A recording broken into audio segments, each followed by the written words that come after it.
So coming out into Tuesday night's game against Milwaukee, the Knicks had the top defensive team in the league, giving up only 105 points per ball game.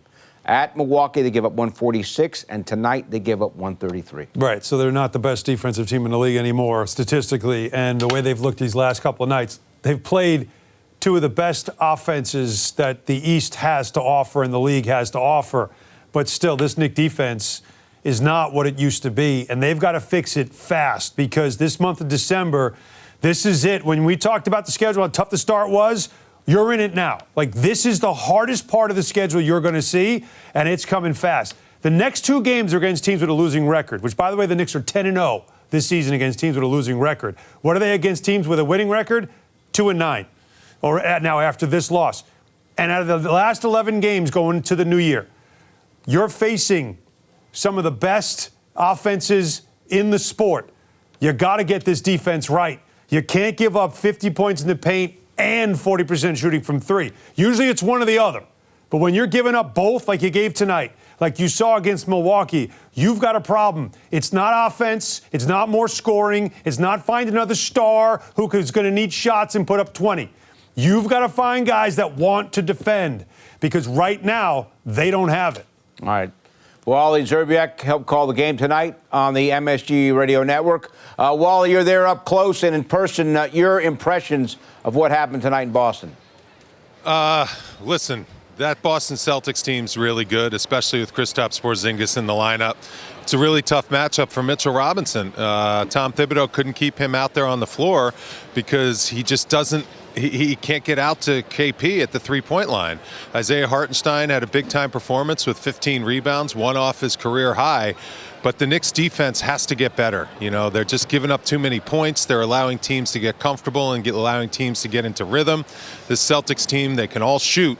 Jason Tatum didn't really have a great shooting night, but other guys can step up and make plays. So schedule got them these last two games, playing against two of the best teams in the East, but the Knicks definitely have to get back to the drawing board on the defensive end.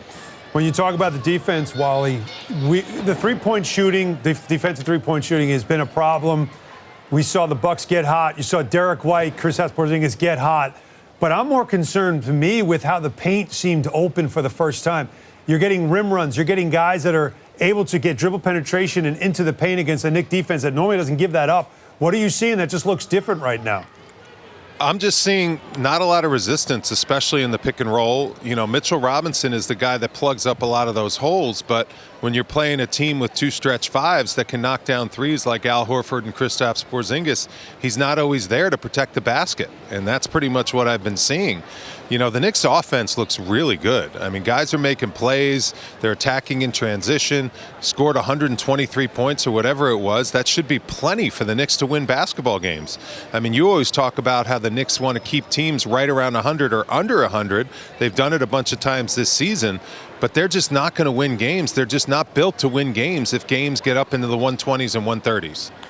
Wally, our top story coming into the game was the fact that Quentin Grimes was going to come off the bench and Dante DiVincenzo was going to get the start. And you look at the way Grimes played.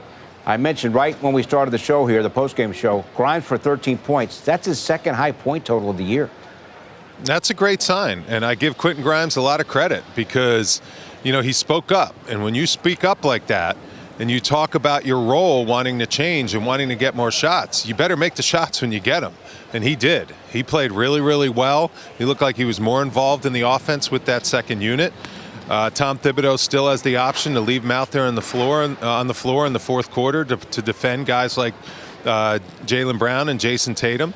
So I think this is a good sign for Quentin Grimes because you need to get him involved in the offense. He showed that he can do a lot more than just stand in a corner and knock down a few shots if he only gets one or two a game.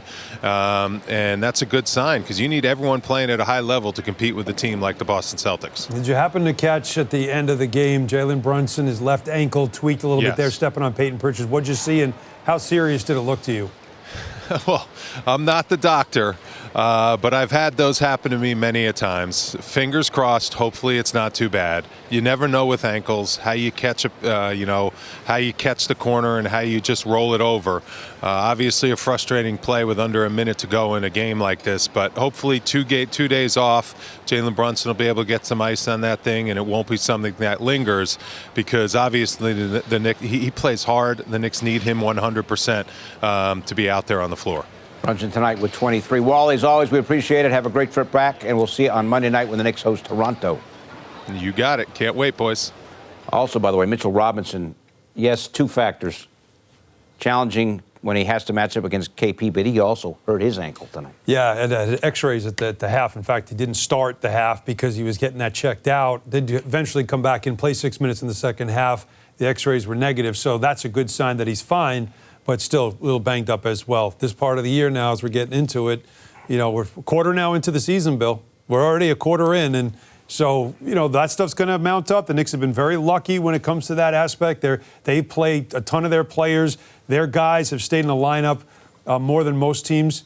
But as I mentioned, the finish of this month, 11 games to go. The next 2 are against teams with a losing record. Toronto and Utah. Then you don't see another losing team the rest of the way. 9 games in a row against teams with winning records, and 6 of those teams are top 10 offenses out of those 9. So this is where they've really got to get themselves right defensively, or else it could be a very long month of December. So the Knicks host Toronto on Monday.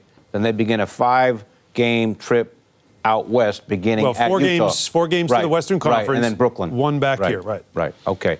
Grimes, we mentioned Wally. We talked to Wally about this. Allen, he was really good tonight. And, you wonder, a young player moved to the bench, how's he going to respond? He played really well, as Wally mentioned. He came in and did what he was supposed to do, which is get back to who he is instead of deferring or instead of being hesitant. Don't be hesitant. Just let the game tell you what to do. When the game told him, catch it and shoot it and be ready. And so to see that first shot go down for him was critical. Gave him the confidence he needed, and he kept letting it fly. 10 field goal attempts. This is for a young man that just wasn't getting touches, let alone field goal attempts. Taking it strong to the basket there.